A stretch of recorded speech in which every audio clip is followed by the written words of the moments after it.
सर्वेभ्यः भाषापाकः द्वितीयः इति पुस्तकस्य अध्ययनार्थं प्रारभ्यमाणे अस्मिन् वर्गे सर्वेषां स्वागतम्।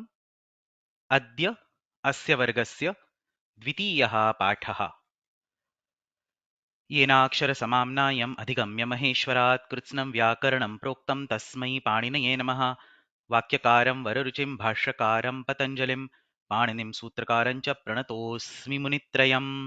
भाषापाकः द्वितीयः इत्यस्मिन् पुस्तके विद्यमानानां लेखानाम् आहत्य 12 गणाः कृताः सन्ति।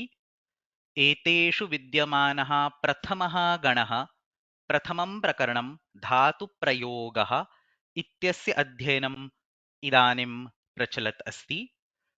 तत्र पूर्वस्मिन् पाठे धातूनाम् अनेकार्थता तथा च भिन्नानां गणानाम् आकृतिगणत्वम् इत्यस्मिन् विषये अस्माभिः अध्ययनं कृतम्।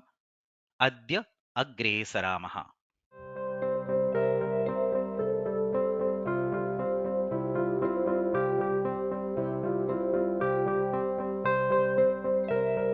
भाषापाकः द्वितीयः इत्यस्मिन् पुस्तके विद्यमानः 200तमः लेखः।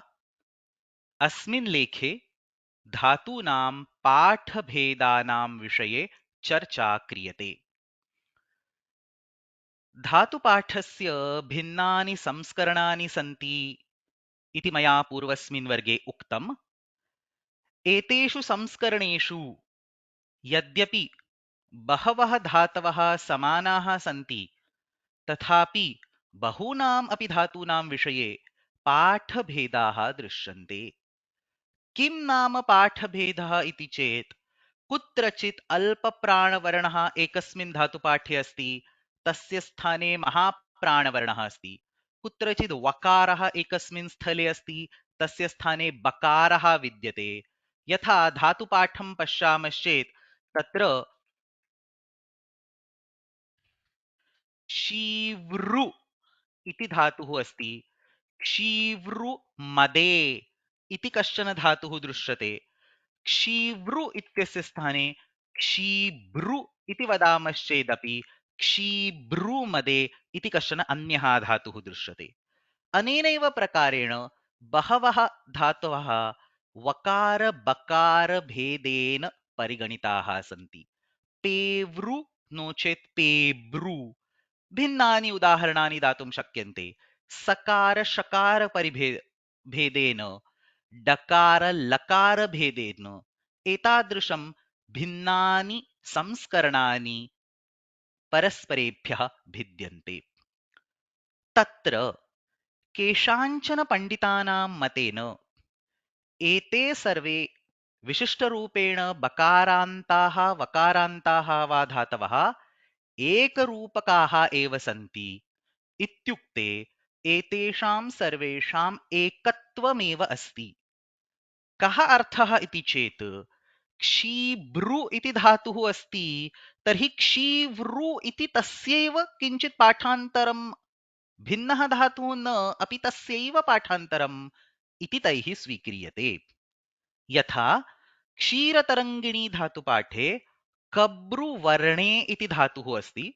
अस्माकं धातुपाठे पश्यामश्चेत् तत्र कब्रु वर्णे इति धातुः दृश्यते, परन्तु अस्य धातोः वकारभेदः धातुपाठे नास्ति। कव्रु इति कोऽपि धातुः अस्माकं धातुपाठे नो चेत् कस्मिन् अपि धातुपाठे न दृश्यते। तथापि एतेषां पण्डितानां मतेन सर्वे एव वकारान्तधातवः बकारान्तधातवः समानाः एव। इत्युक्ते यत्र कुत्रचित् बकारस्य स्थाने वकारः वकारस्य स्थाने बकारः भवितुम् अर्हति। अतएव क्षीरतरङ्गिण्यां कब्रूवर्णे इति धातोः ई इति प्रत्ययः क्रियते चेत् वकारस्य स्थाने बकारस्य स्थाने वकारस्य कथञ्चित् स्थापनं कृत्वा कवि इति शब्दः अपि सिद्ध्यति। कब प्लस ई becomes कवि, तत्र बकारः वकारः समानः इति तत्र आशयः। एतादृशः पक्षः कैश्चन पण्डितैः स्वीकृतः अस्ति, परन्तु एतादृशः पक्षः सर्वसम्मतः नास्ति। सर्वैः पण्डितैः अयं पक्षः नाङ्गीक्रियते। अमरकोशस्य सुधाव्याख्याने अस्मिन् सन्दर्भे उक्तमस्ति, कब्रुवर्णे इति मुकुटः इत्युक्ते इति मूलधातुः चिन्त्यः।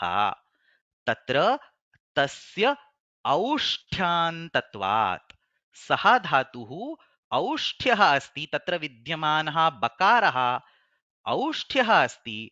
तस्य स्थाने कथञ्चिदेव वकारस्य स्थापनं नैव कर्तुं शक्यते कविशब्दस्य दन्तोष्ठ्यान्तेषु पाठात्। कवि इत्यत्र वकारः, तस्य उच्चारणं दन्तोष्ठं। कब्रु इत्यत्र बकारः, तस्य उच्चारणं तु केवलम् ओष्ठौ।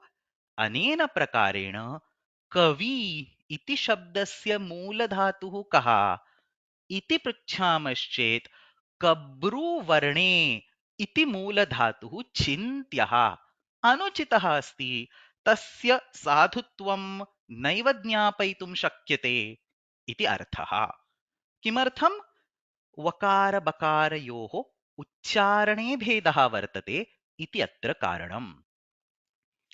अस्मिन्नेव सन्दर्भे अन्ये अपि पाठभेदाः, यथा डकारलकारयोः एकत्वं, डकारलकारयोः एकत्वं। ऋग्वेदस्य प्रारम्भे अग्निमीळे इति पाठभेदः दृश्यते। तत्र अग्निमीळे इति धातुः मूलरूपेण ईडे इति अस्ति। एतादृशाः पाठभेदाः भिन्नैः पण्डितैः समानाः एव सन्ति इति उच्यते। क्षीरतरङ्गिण्यां लड इति धातुः यत्र निर्दिष्टः अस्ति, तत्र लाडयति इति तस्य रूपम् अपि दत्तम् अस्ति। तस्मादनन्तरं लडयोः एकत्वात् इत्युक्ते डकारः लकारः समानः इति उक्त्वा लड इत्यस्मादेव धातोः लाडयति इति सदृशं लालयति इति लकारान्तं रूपम् अपि क्षीरतरङ्गिण्यां निर्दिष्टम् अस्ति। अतः सः वदति लाडयति इति मूलं रूपं लडयोः एकत्वात् लालयति इति अपि उचितं रूपम्। अस्मिन् सन्दर्भे अपि पण्डिताः इदं वाक्यम् एतादृशं नैव स्वीकुर्वन्ति। अतः युधिष्ठिरमीमांसकः, येन क्षीरतरङ्गिणी धातुपाठस्य टिप्पणी विरचिता अस्ति, सः अत्र संशयं प्रकटीकरोति। डलयोः इत्युक्ते लड तथा लल इत्येतयोः एकत्वस्मरणं चिन्त्यम्। तस्य साधुत्वं सम्यक् अस्ति वा इति न जानीमः। न हि डलयोः पृथक् स्थानप्रयत्नसाध्ययोः वर्णयोः एकत्वं शक्यते प्रतिज्ञातुम्। सः एव अत्र अर्थः। डकारस्य उच्चारणस्थानं भिन्नं मूर्धा इति, लकारस्य उच्चारणस्थानं भिन्नं दन्ताः इति। न हि केवलम् उच्चारणस्थानम् अपि तु आभ्यन्तरप्रयत्नाः अपि भिन्नाः। डकारस्य स्पृष्टः प्रयत्नः, लकारस्य ईषत् स्पृष्टः प्रयत्नः। अनेन प्रकारेण पृथक् स्थान प्रयत्नसाध्ययोः, स्थानम् अपि भिन्नम्, आभ्यन्तरप्रयत्नः अपि भिन्नः, एतयोः वर्णयोः न हि एकत्वं शक्यते प्रतिज्ञातुम्। एवमेव डळयोः, कुत्रचित् ळ अपि संस्कृतभाषायां वेदेषु प्रामुख्येन प्रयुक्तः दृश्यते। अग्निमीळे इति मया उदाहरणं दत्तमासीत्। डळयोः एकत्वं, रलयोः एकत्वं, वबयोः एकत्वम् अनेनैव प्रकारेण द्रष्टव्यम्। इत्युक्ते ते सर्वे समानाः सन्ति इति न मन्तव्यम् इति आशयः। एतैः नियमैः निष्पादिताः प्रयोगाः वस्तुतः तद्विशिष्टवर्णद्भ्यः धातुभ्यः निष्पन्नाः। इत्युक्ते कवि इति शब्दः यः अस्ति सः कव इत्यस्मादेव धातोः सिद्ध्यति। कब इत्यस्मात् धातोः कथञ्चित् बकारस्य वकारं कृत्वा न सिद्ध्यति, अपि तु तत्र कव इति मूलधातुः स्वीकर्तव्यः। एवमेव लालयति इत्यत्र लड इति धातुः नास्ति, अपि तु लल इति मूलधातुः भिन्नरूपेण स्वीकर्तव्यः। तद्वर्णविशिष्टाः धातवः सन्ति इति अत्र आशयः। तर्हि अस्माकं धातुपाठे इदानीं किमर्थं न दृश्यन्ते एते धातवः? अस्माभिः इदानीं दृष्टं कव्रू इति नास्ति तत्र। तस्य किमुत्तरम् इति चेत् आसन् पुरा एतादृशाः पृथगेव धातवः। इदानीं न सन्ति, परन्तु तस्मिन् समये एतादृशाः पृथक् पृथक् धातवः अवश्यम् आसन्। तथा च दृश्यन्ते भिन्नाः धातुपाठाः अस्माभिः पूर्वस्मिन् वर्गे अधीताः, दृष्टाः। एतेषु केषुचित् धातुपाठेषु एतादृशाः भेदाः अवश्यं परिगणिताः सन्ति। तथा च दृश्यन्ते काशकृत्स्नधातुपाठे ईड ईल इति पृथग् द्वौ धातू। तत्र मूलपुस्तके ईळ इति अपि अस्ति, त्रयः सन्ति। ईड ईल ईळ इति भिन्नाः धातवः। औत्तरकालिकैः तु वैयाकरणैः, ये वैयाकरणाः अनन्तरम् आगताः, तैः किं कृतं? भाषायां यदि प्रयोगः नास्ति तर्हि एते सर्वे धातवः किमर्थं धातुपाठे एव संस्थापनीयाः इति विचिन्त्य तेषां धातुपाठात् निष्कासनं कृतम्। अतः औत्तरकालिकैः तु वैयाकरणैः यदा भाषायां प्रयोग अदर्शनात्, प्रयोगस्य अदर्शनात्, प्रयोगः एव नास्ति चेत् थ्योरेटिकली किमर्थं तत्र स्थापनीयः इति प्रश्नः।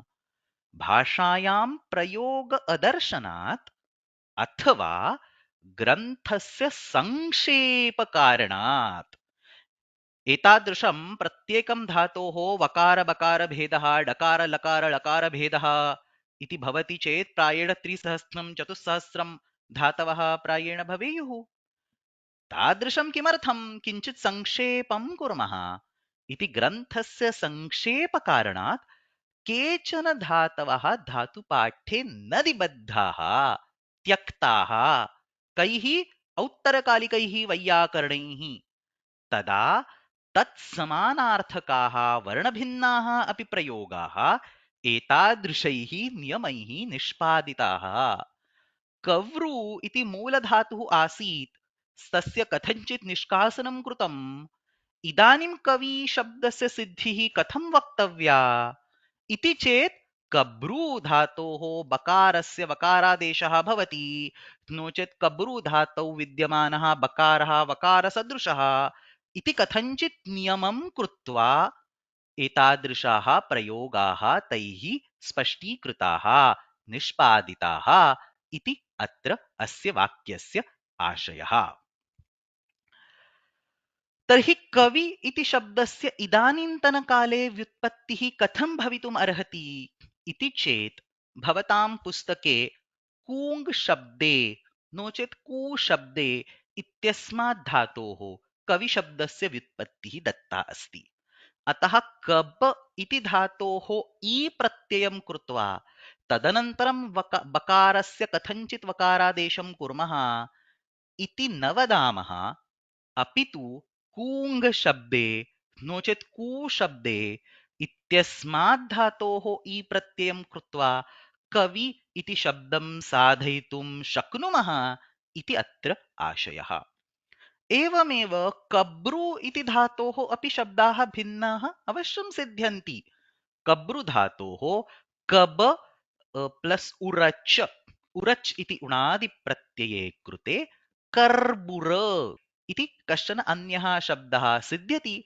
अनेन प्रकारेण भिन्नेभ्यः धातुभ्यः भिन्नाः शब्दाः अवश्यं भवितुम् अर्हन्ति इति अत्र अस्य लेखस्य आशयः। अनेन प्रकारेण भवतां पुस्तके विद्यमानः 200तमः लेखः धातूनां पाठभेदाः अत्र समाप्तः।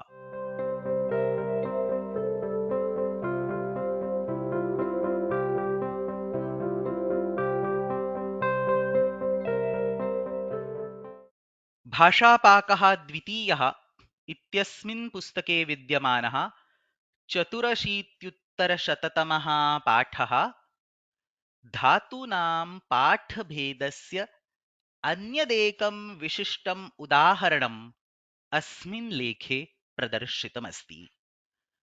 तत्र भिन्नेषु धातुपाठेषु अत्र शीर्षके निर्दिष्टाः त्रयः धातवः कुत्रचित् दृश्यन्ते कुत्रचित् न दृश्यन्ते पाठभेदस्वरूपेण परिगणिताः सन्ति। ष्ठगे इति एकः धातुः अस्माकं धातुपाठे अपि पश्यामः। ष्ठगे इति धातुः अस्ति। तत्र ष्ठगे संवरणे अत्र निर्दिष्टमस्ति कौमुद्याम् अविद्यमानः। अत्र एक्स्क्लेमेशन् मध्ये क्लिक् कुर्मश्चेत् अयं पाठभेदः सिद्धान्तकौमुद्यां पाठितः नास्ति, परन्तु धातुरूपनन्दिन्यां निर्दिष्टः दृश्यते। ष्ठगे इति कश्चन पाठभेदः अस्ति। तत्र ठकारस्य स्थाने अल्पप्राणं टकारं स्थापयामश्चेत् ष्टगे इति धातुः अस्ति। तस्मिन्नेव अर्थे संवरणे सः तु कौमुद्यां दृश्यते। अपरः अपि कश्चन स्थग इति धातुः अस्ति। सः अपि कुत्रचित् केषुचन धातुपाठेषु दृश्यते। तत्र ष्ठगे संवरणे भ्वादिः इति धातुः शब्दकल्पद्रुमे अस्ति, ठकार भेदयुक्तः। वाचस्पत्ये अस्ति, क्षीरतरङ्गिण्याम् अस्ति, धातुप्रदीपे अस्ति। अस्य स्थगति इति रूपं भवति। धात्वादेशः सः इति सूत्रेण षकारस्य आदौ सकारः, तदनन्तरं षत्वनिवृत्तौ ष्टुत्वनिवृत्तिः, अतः ठकारस्य ठकारादेशः भवति। निमित्तापाये नैमित्तिकस्याप्यपायः सुस्थगति इति रूपं सिद्ध्यति। तस्य अपरः पाठभेदः ष्टगे इति सिद्धान्तकौमुद्यामस्ति। अत्र दृश्यतां क्षीरतरङ्गिणी, धातुप्रदीपः, शब्दकल्पद्रुमः, वाचस्पत्यम् इति भिन्नेषु ग्रन्थेषु ष्ठगे इति विद्यते, परन्तु सिद्धान्तकौमुद्यां तु ष्टगे टकारयुक्तः भेदः निर्दिष्टः अस्ति। अत्र अपि षत्वनिवृत्तौ ष्टुत्वनिवृत्ति, टकारस्य तकारः स्थगति इति रूपं भवति। अनेन प्रकारेण यथा पूर्वस्मिन् पाठे अस्माभिः दृष्टं तथैव अत्रापि भिन्नाः पाठभेदाः भवितुम् अर्हन्ति। उभयथा रूपं कृदन्तरूपमालायां दृश्यते। ष्टगे इत्यपि पाठभेदः निर्दिष्टः अस्ति, ष्ठगे इत्यपि भेदः परिगणितः विद्यते। शब्दार्थकौस्तुभः इत्यस्मिन् कस्मिंश्चित् ग्रन्थे अन्यः अपि एकः चौरादिकः चुरादिगणस्य धातुः विद्यते। स्थग इति सकारादिः धातुः स्थग आच्छादने इति धातुः विद्यते। अयं धातुः एतेषु अन्येषु ग्रन्थेषु न दृश्यते, कुत्रापि नास्ति। केवलं शब्दार्थकौस्तुभे एव अयं धातुः दृश्यते। अर्थः तु तादृशः समानः एव। संवरणम् इत्युक्ते आवरणं, to close, to terminate, to seal, सः एव अर्थः आच्छादने इति शब्दस्य अपि अस्ति। सूक्ष्मः अर्थभेदः तु अवश्यं भवति, परन्तु तत् त्यक्त्वा सामान्यरूपेण अर्थः समानः एव।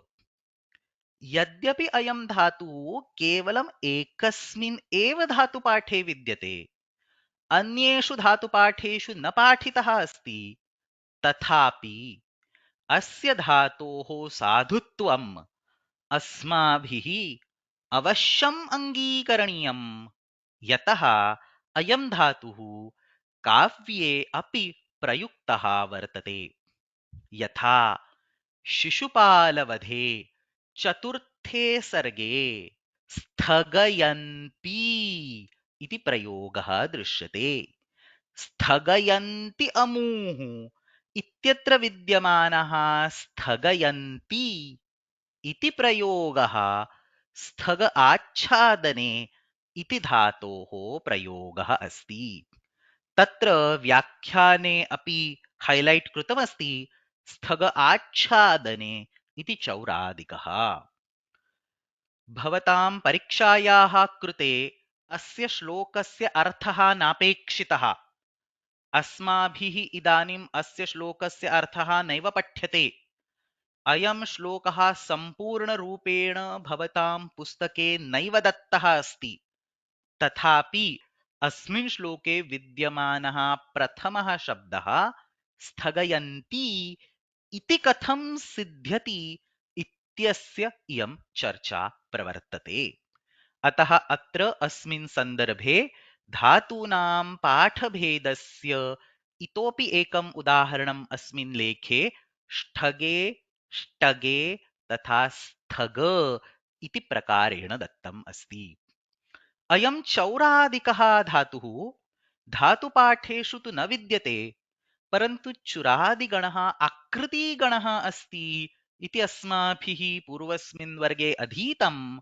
अतः तस्य आकृतिगणत्वात् तस्मिन् एव गणे अस्य स्थापना अवश्यं भवितुम् अर्हति।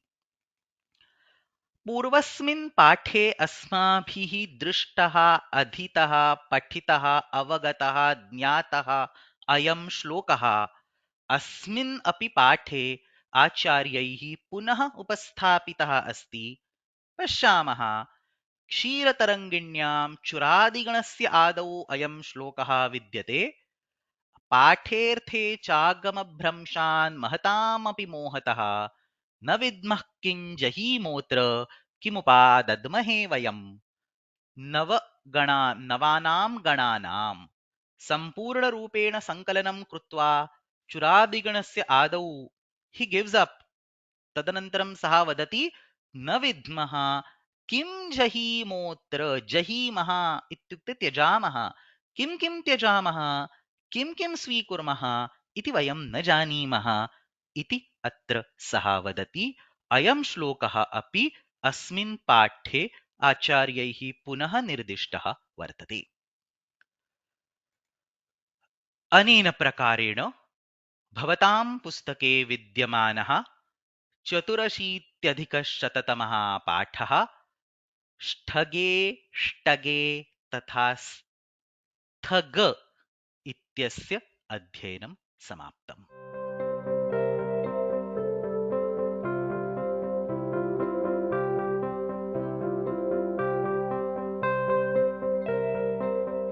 भाषापाकः द्वितीयः इत्यस्मिन् पुस्तके विद्यमानः 14,100 पाठः भिन्नाः लुट् लुठ सदृशाः धातवः। सः एव विषयः अग्रे अत्रापि उक्तः अस्ति। धातूनां भिन्नाः पाठभेदाः वर्तन्ते। तत्र किञ्चित् धातुपाठं पश्यामः। धातुपाठ्ये अत्र सर्च बार मध्ये लुट् इति लिखामि चेत् बहवः पञ्च लुट् इति धातवः धातुपाठे विद्यन्ते। भ्वादिगणे अस्ति, तुदादिगणे अस्ति, कश्चित् धातुः दिवादिगणे विद्यते, चुरादिगणे अस्ति। लुट् इत्यत्र टकारस्य स्थाने ठकारः संस्थाप्यते चेत् इतोपि चत्वारः धातवः तत्र दृश्यन्ते। लुट्ठ इत्यस्य स्थाने मध्ये एकः नकारः यदि भवति लुण्ठ इति वदामश्चेत् तादृशाः चत्वारः धातवः सन्ति।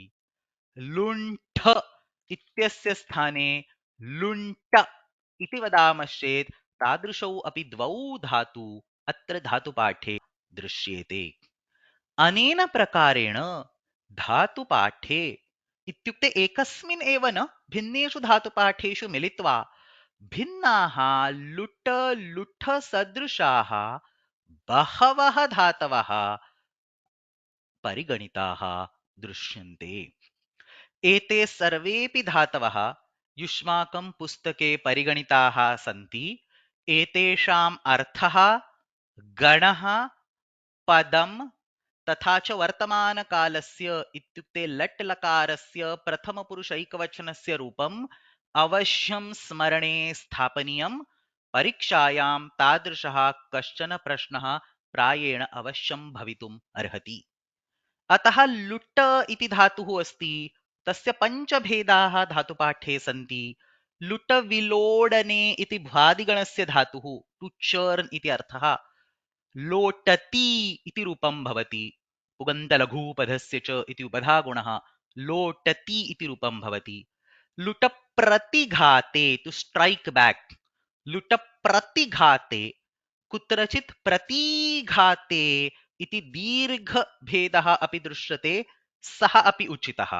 लुट प्रतिघाते नो चेत् प्रतीघाते भ्वादौ एव विद्यते, परन्तु आत्मनेपदी अस्ति लोटते इति रूपं भवति। लुट विलोडने इति दिवादिगणे अस्ति लुट्यति इति रूपं भवति। विलोडने सः एव अर्थः टु चर्न्।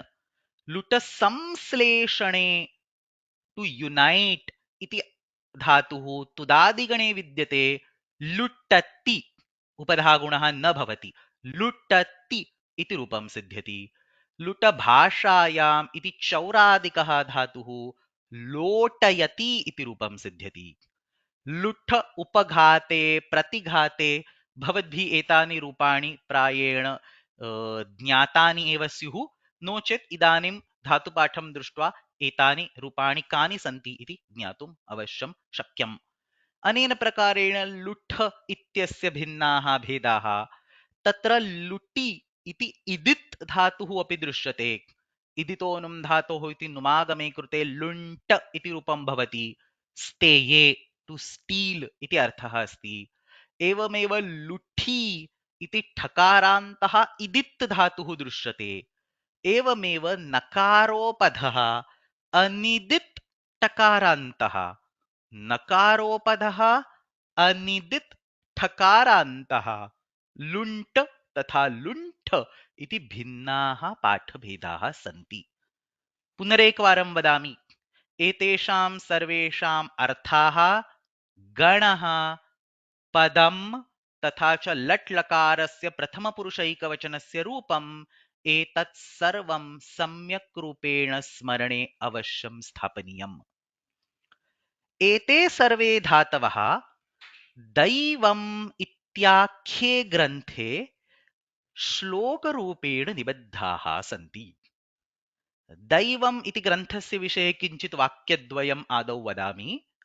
यथा क्षीरतरङ्गिणी धातुप्रदीपः इत्येते भिन्नाः धातुपाठाः वर्तन्ते, अनेनैव प्रकारेण दैव इति कश्चन श्लोकात्मकः धातुपाठः अस्ति। अस्मिन् धातुपाठे सर्वेऽपि धातवः क्रमेण इत्युक्ते भू एध स्पर्ध इति क्रमेण न, अपि तु श्लोकरूपेण निबद्धाः सन्ति। तदेव न, अपि तु अस्मिन् धातुपाठे एकसदृशाः धातवः, धातूस् that sound similar, नो चेत् which have same meaning, तादृशाः धातवः एकस्मिन् श्लोके निबद्धाः सन्ति। इत्युक्ते एते सर्वे लुट लुट लुण्ट एते सर्वेऽपि धातवः एकस्मिन् श्लोके। अनेनैव प्रकारेण लुठ लुण्ठ लुठि एते धातवः अपि एकस्मिन् श्लोके निबद्धाः वर्तन्ते। अयं श्लोकः अत्र स्क्रीन् मध्ये अधः दत्तः अस्ति। अयं श्लोकः अपि अवश्यं स्मरणे स्थापनीयः। दृश्यताम् श्लेषालस्योपघातेषु प्रतिघाते क्रमात् लुठेत् लुण्ठेत् लोठति लोठेत किन्तु गत्यां च लुण्ठति। किं कृतं तेन? आदौ सर्वे अर्थाः परिगणिताः, तदनन्तरं सर्वाणि रूपाणि परिगणितानि, यथासङ्ख्यं 1 to 1 मैपिंग अस्माभिः करणीयम्। प्रथमः अर्थः अस्ति श्लेष इत्युक्ते संश्लेषणे। तत्र प्रथमः धातुः लुठेत्। विधिलिङ्गलकारस्य प्रथमपुरुषैकवचनम् अत्र दत्तमस्ति। पुनरेकवारं पश्यामः। श्लेष आलस्य उपघातेषु प्रतिघाते क्रमात्। अत्र सर्वे अर्थाः सन्ति। श्लेष इति प्रथमः, आलस्य इति द्वितीयः अत्र अस्ति। आलस्य इति द्वितीयः, उपघात इति तृतीयः अत्र अस्ति। उपघात इति तृतीयः, प्रतिघात इति चतुर्थः अत्र अस्ति। प्रतिघात इति चतुर्थः। एतेषु चतुर्षु अर्थेषु विद्यमानाः लुट्ठ ठकारः महाप्राणः लुट्ठ सदृशाः धातवः क्रमेण परिगणिताः सन्ति। श्लेष आलस्य उपघातेषु प्रतिघाते क्रमात् लुठेत् अयं तुदादिगणस्य धातुः सेकेंड कॉलम फोर्थ एंट्री संश्लेषणे लुट्ठ इति तस्य लुठेत् इति भवति। लुण्ठेत् आलस्य इत्यत्र अयं धातुः भ्वादिगणस्य लुण्ठेत् इति भवति। लोठति उपघाते अत्र तृतीयः धातुः सेकेंड कॉलम फर्स्ट एंट्री उपघाते लोठति इति भवति। पुगन्तलघुपदस्य चेति उपधागुणः भवति। अग्रे लोठेत प्रतिघाते इत्यत्र भ्वादौ एव अयं धातुः, परन्तु आत्मनेपदी, अतः लोठेत विधिलिङ्गलकारस्य आत्मनेपदस्य प्रथमपुरुषस्य एकवचनम् अत्र उक्तमस्ति। कुत्रचित् लट् लकारः कुत्रचित् विधिलिङ्गलकारः छन्दसः कृते एतादृशं परिवर्तनं कृतमस्ति। तत्र सम्यक् रूपेण लघु गुरुवर्णाः भवेयुः, अतः कुत्रचित् लङ्लकारः लट् लकारः कुत्रचित् विधिलिङ्गलकारः प्रयुक्तः वर्तते। श्लेषालस्योपघातेषु प्रतिघाते क्रमात् लुठेत् लुण्ठेत् लोठति लोठेत किन्तु पंचमः भेदः अपि अस्ति। गत्यां च लुण्ठति। अयं गतौ इति धातुः अस्ति। गत्यां च लुण्ठति। लुण्ठ तत्र लुण्ठति इति भवति। अनेन प्रकारेण प्रथमायां पंक्तौ लुट्ठ इत्यस्य सर्वेऽपि भेदाः परिगणिताः सन्ति। द्वितीयायां पंक्तौ लुट्ट इत्यस्य टकारान्तस्य भेदाः परिगणिताः सन्ति।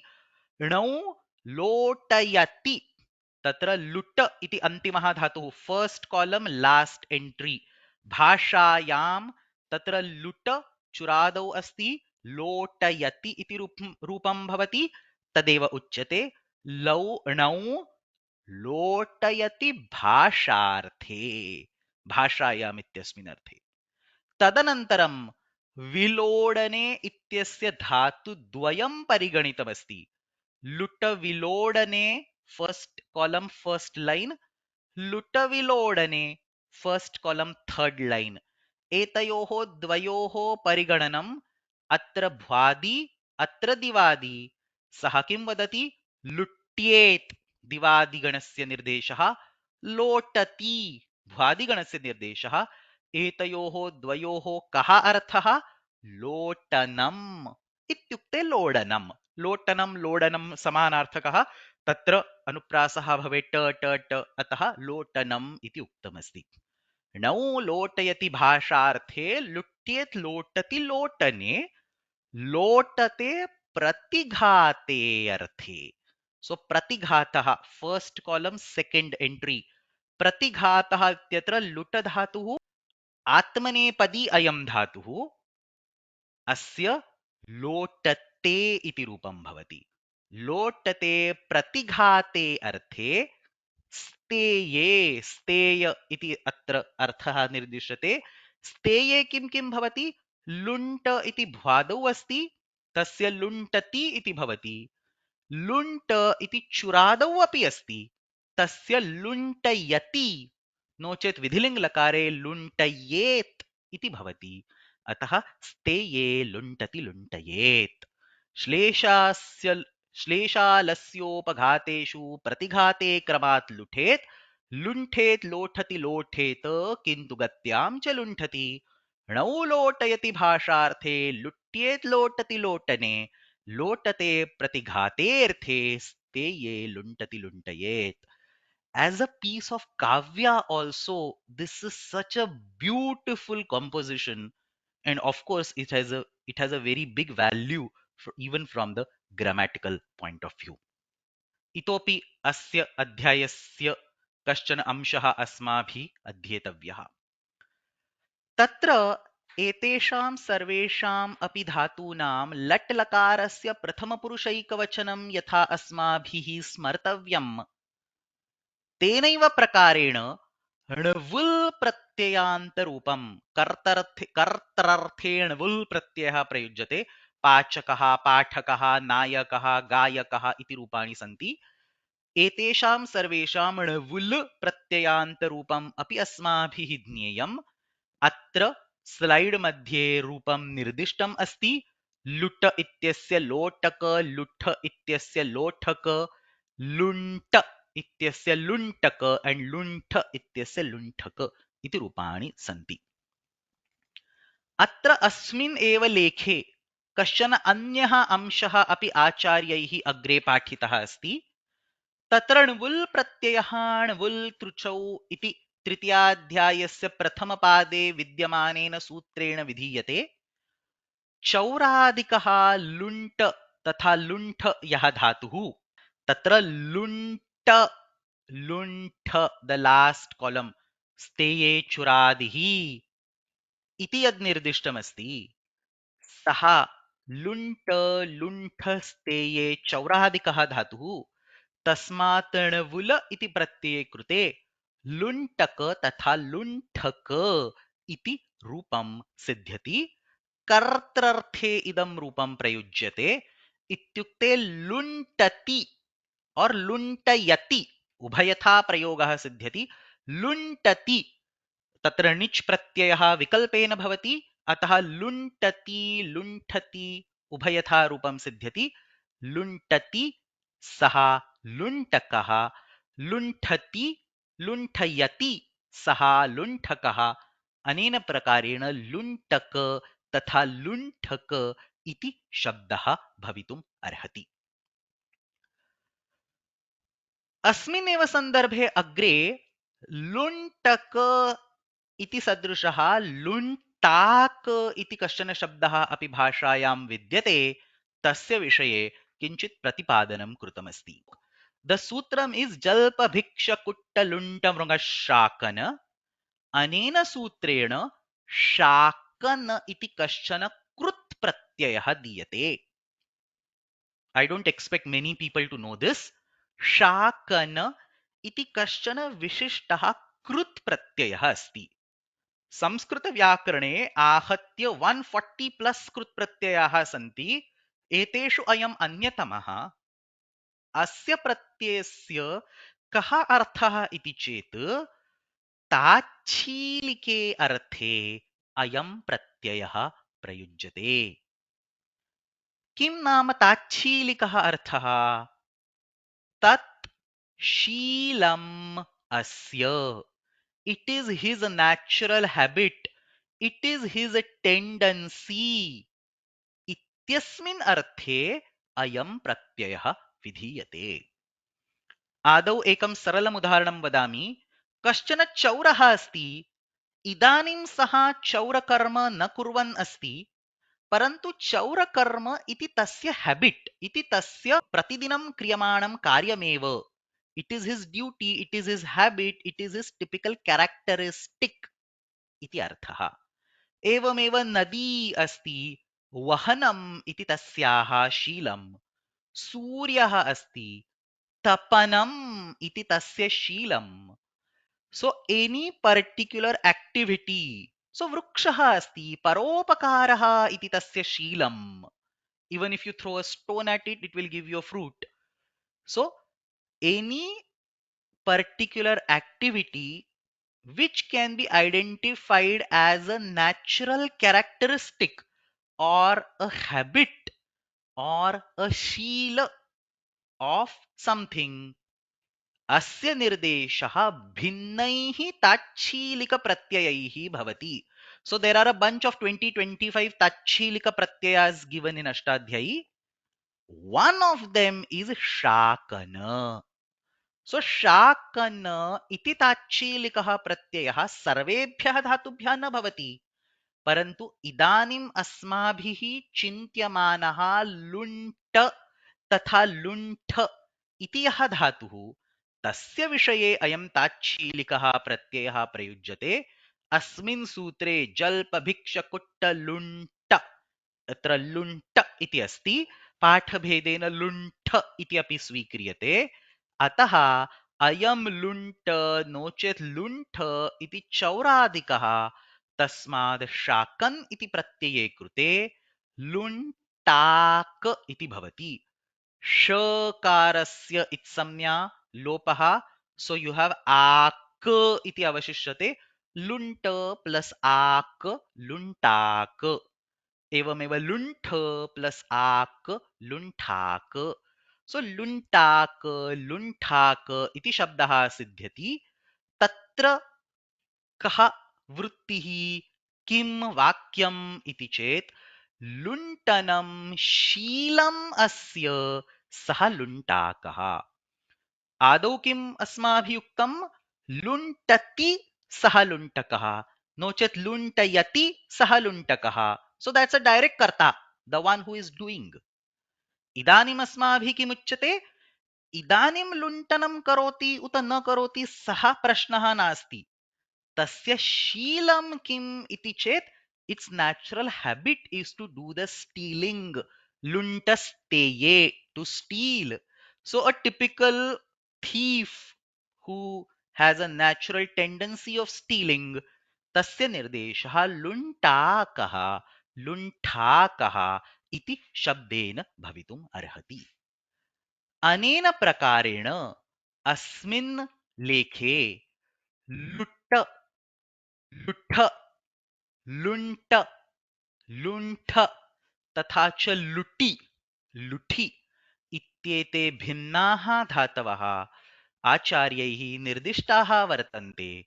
तेषां लट्लकारस्य रूपं, णवुल् प्रत्ययस्य रूपम्, अपि च तेषाम् अर्थः, तेषां गणः, तेषां पदम्, एवमेव तत्र शाकन् प्रत्ययस्य यः विशेषः इदानीं मया उक्तः, तत्सर्वमेव स्मरणे अवश्यं स्थापनीयम्. अत्र युष्माकं पुस्तके विद्यमानस्य 14,000 लेखस्य अध्ययनं समाप्तम्.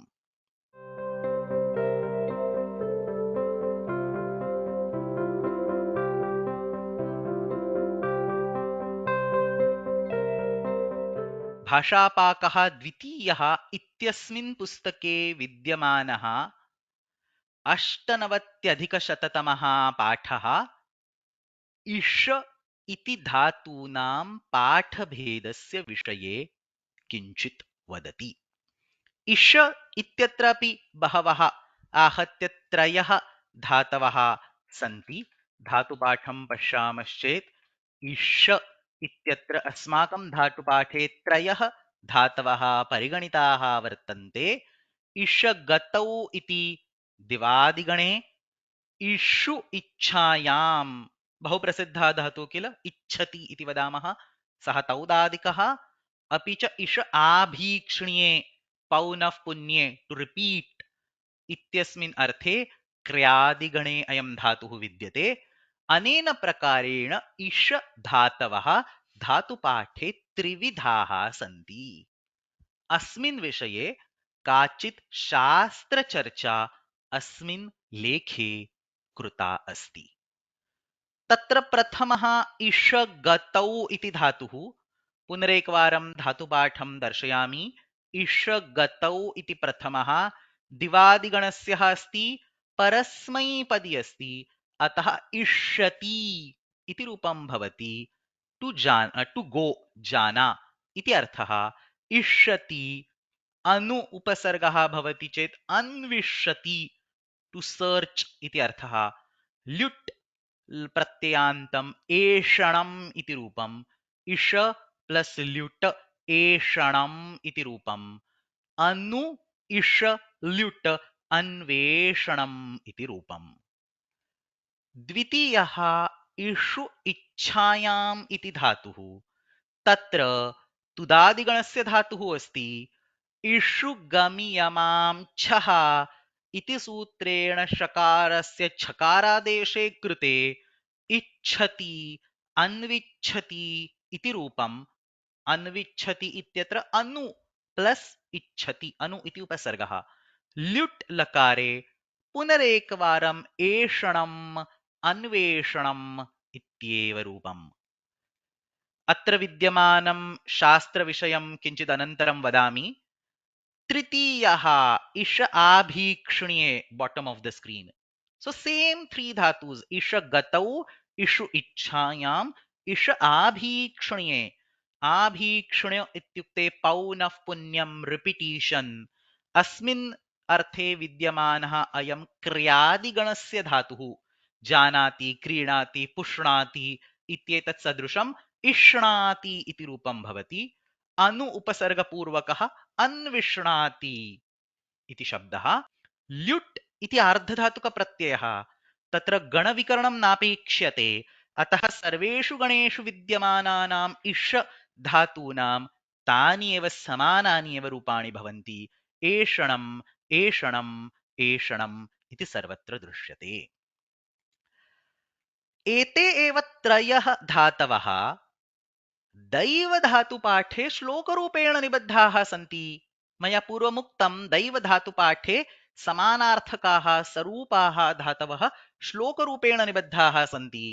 अतः तत्र इष्णात्याभीक्ष्ण इच्छायाम् इच्छेद् गत्यर्थ इच्छति। What a beautiful and simple shloka. इष्णाति आभीक्ष्ण्ये। इष्णाति इति रूपम्। आभीक्ष्ण्ये इत्युक्ते क्रियादिगणे विद्यमानस्य इषधातोः। इच्छायाम् इच्छेद्। इच्छायाम् इत्यस्मिन् अर्थे तुदादिगणस्य इषधातोः इच्छेत् इति रूपम्। गत्यर्थे इषु गतौ इति धातोः इष्यति इति रूपम्। सो इष्णात्याभीक्ष्ण इच्छायाम् इच्छेत् गत्यर्थ इष्यति। This is a typing mistake on my slide. I will fix it. चेत् गत्यर्थ इष्यति इति दैवम् इत्यस्मिन् ग्रन्थे लिखितमस्ति। अस्मिन् करपत्रे पुनरेकवारम् आगच्छामि, परन्तु तस्मात् पूर्वम् अग्रिमं करपत्रम् एकवारं पश्यामः. Then I will come to this middle portion that I have omitted. यथा मया पूर्वमुक्तं बहवः पाठभेदाः बहुत्र परिगणिताः सन्ति। अतः कुत्रचित् अन्ये अपि केचन इष इति धातवः परिगणिताः दृश्यन्ते। तत्र चुरादिगणे विद्यमानः अन्वेषयति इति कश्चन धातुः। इत्युक्ते चुरादिगणे विद्यमानः इष धातुः तस्य अनु उपसर्गपूर्वकम् अन्वेषयति इति रूपं क्षीरतरङ्गिण्यां दृश्यते। अतः क्षीरतरङ्गिणीकारस्य मतेन चुरादिगणे कश्चन इष धातुः अस्ति। तत्रैव क्षीरतरङ्गिण्यामुच्यते अन्वेष्टि इति भ्रान्तिप्रयोगः। क्षीरतरङ्गिण्यां चुरादौ अन्वेषयति इति उक्त्वा तदनन्तरम् अन्वेष्टि इति भ्रान्तिप्रयोगः इति शब्दः इति वाक्यं वर्तते। अस्य कः अर्थः इति चेत् इष धातुः अदादिगणे अपि अस्ति इति केषाञ्चन पण्डितानां यत् मतं तद् अनुचितम् इति क्षीरतरङ्गिणीकारस्य आशयः। अन्वेष्टि इति शब्दः अदादिगणस्य इष धातोः निर्मितः अस्ति। इदानीम् अदादिगणे तु अस्माभिः इष धातुः नैव दृष्टः, तर्हि अदादिगणे कथम् इष धातुः इति चेत् तादृशं नास्ति एव इति क्षीरतरङ्गिणीकारस्य आशयः। केचन पण्डिताः मन्यन्ते अदादिगणे अपि पञ्चमः कश्चन नूतनः इष धातुः, परन्तु तादृशम् अनुचितम् इति क्षीरतरङ्गिणीकारः अत्र स्पष्टीकरोति। अतः क्षीरतरङ्गिणीकारस्य मतेन केनचित् अदादिगणे अपि इष धातुः पाठितः अस्ति, सः न साधु। अतः केवलं चत्वारः, प्रामुख्येन त्रयः, परन्तु क्षीरतरङ्गिणीकारस्य मतेन चत्वारः इषधातवः शक्याः। अतः इषति इति कस्यापि इषधातोः रूपं नास्ति। There are so many varieties, but ishati is not one of them. पुनरेकवारं पूर्वस्मिन् करपत्रे पश्यामश्चेत् इष इत्यस्य दिवादिगणस्य इष्यति इति भवति, इषु इच्छायाम् इत्यस्य इच्छति इति भवति, क्र्यादिगणे अस्ति, क्र्यादिगणे इष्णाति इति भवति, इतोपि क्षुरादिगणे अन्वेषयति नो चेत् एषयति इति भवति, परन्तु इषति इति कस्यापि धातोः रूपं नास्ति। अतः अन्विषति इति कुत्रचित् छात्रैः क्रियमाणः प्रयोगः असाधु एव इति पुस्तके आचार्यैः प्रतिपादितं वर्तते। तत्र भ्वादिगणे एष इति कश्चन धातुः अस्ति। भ्वादिगणे विद्यमानः एष इति आत्मनेपदी धातुः, तस्य लट् लकारे एषते नो चेत् अन्वेषते इति रूपं भवति। एते सर्वे भिन्नाः इष धातवः युष्माकं पुस्तके परिगणिताः सन्ति। तत्र इषु इच्छायाम् इति तुदादिगणस्य धातोः विषये कश्चन शास्त्रविषयः आचार्यैः पुस्तके उक्तः अस्ति। इदानीं समयः समाप्तः, परन्तु इतोपि 5 निमेषं स्वीकृत्य अस्य शास्त्रविषयस्य चर्चां करोमि, तदनन्तरं स्थगयामः। तत्र इषु इच्छायाम् इति इषु अस्मिन् धातौ उकारः इत्संज्ञकः वर्तते। अस्यैव धातोः निर्देशः इषुगमियमां छः इति सूत्रे विद्यते। इष इति धातोः छकारादेशः भवति, अतएव इष इति धातोः इच्छति इति रूपं भवति इति अनेन सूत्रेण उच्यते। अत्र पश्यामश्चेत् इष गतौ इत्यत्र उकारः नास्ति, इष आभीक्ष्णे इत्यत्र उकारः नास्ति, परन्तु इषु इच्छायाम् इत्यत्र किमर्थम् उकारः इति चेत् अष्टाध्याय्यां यत्र यत्र धातुषु उकारः संस्थापितः वर्तते तस्य किञ्चित् कारणं पाठितम् अस्ति। तत्र किमुच्यते? उदित्वस्य फलम् इत्युक्ते इत्संज्ञकस्य उकारस्य फलम् उदितो वा इति क्त्वा प्रत्ययस्य इड् विकल्पः इति। सामान्य भाषायाम् if you go to the dhatu patha, tatra left hand menu filters, this is one of the powerful tools if you have not yet tried. Tatra anubandhaha iti option asti, itsamnyakaha iti arthaha. Tatra udit इति पश्यामः, इषु इति उदित् अस्ति किल, उदित् इति पश्यामः, तत्र बहवः उदितः धातवः परिगणिताः दृश्यन्ते। धातुपाठे एतेषु सर्वेषु धातुषु उकारः किमर्थः स्थापितः इति चेत् the purpose of ukara in a dhatu is to indicate that ktva pratyaya optionally gets an idagama. क्त्वा प्रत्ययः अस्मात् धातोः यदा भवति तदा तस्य विकल्पेन इडागमः भवति। अतः उदित्वस्य फलं किम् इति चेत् उदितो वा इति क्त्वा प्रत्ययस्य इड्विकल्पः भवति। अतः इडागमः क्रियते चेत् एषित्वा इति रूपम्, इडागमः न क्रियते चेत् इष्ट्वा इति रूपम् इति उभयथा रूपं भवति। अतः अस्मिन् धातुपाठे इष इत्यस्य स्थाने इषु इति उकारः इत्सम्यकरूपेण स्थापितः दृश्यते।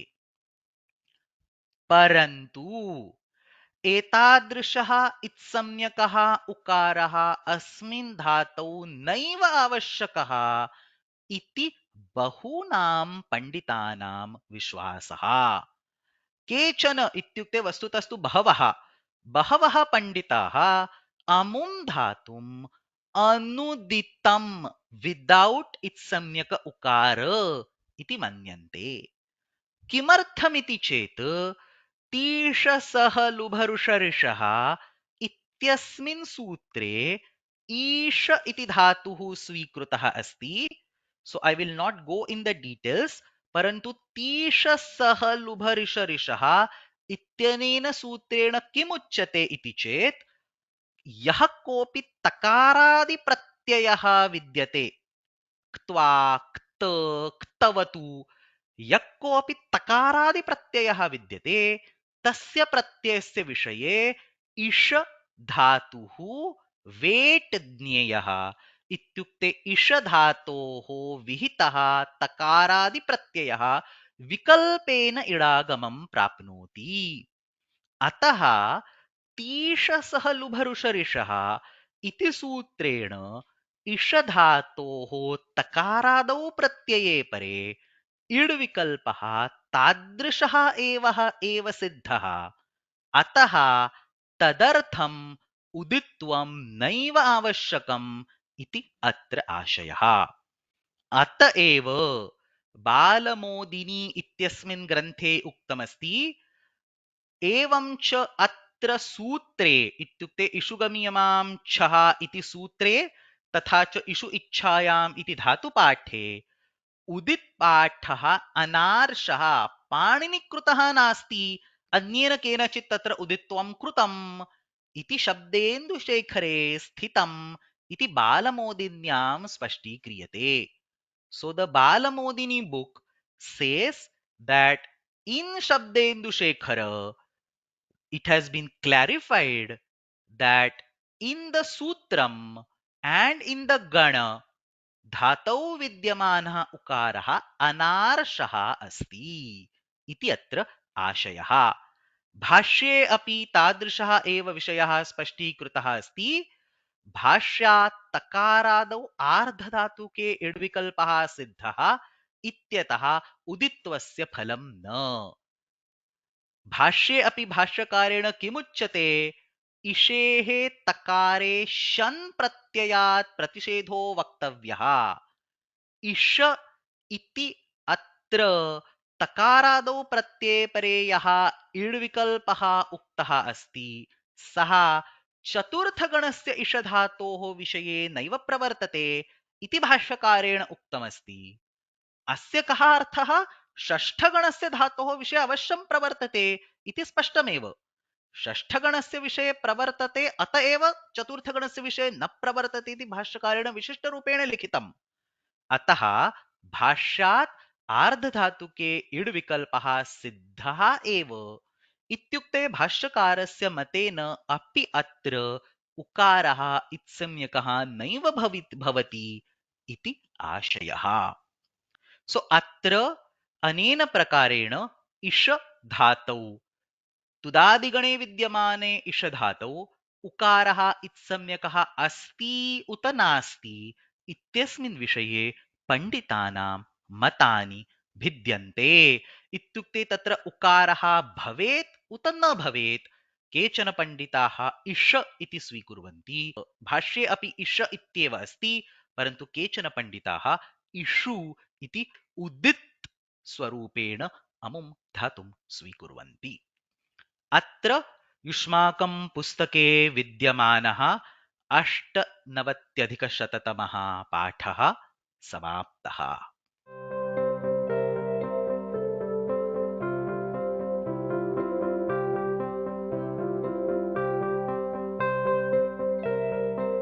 इदानीं प्रश्नाः सन्ति चेत् अत्र अवश्यं प्रष्टुं शक्यन्ते।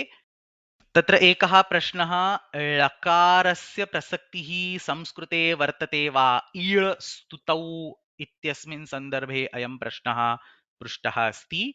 वैदिकसंस्कृते ळकारस्य उपस्थितिः अस्ति इति पण्डितैः मन्यते। लौकिकसंस्कृते भाषायां तु तादृशं न दृश्यते, परन्तु वेदेषु बहुत्र ळकारः अवश्यं श्रुतः वर्तते, दृश्यते।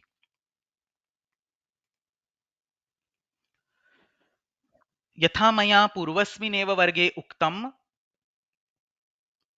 विषयाः क्लिष्टाः सन्ति.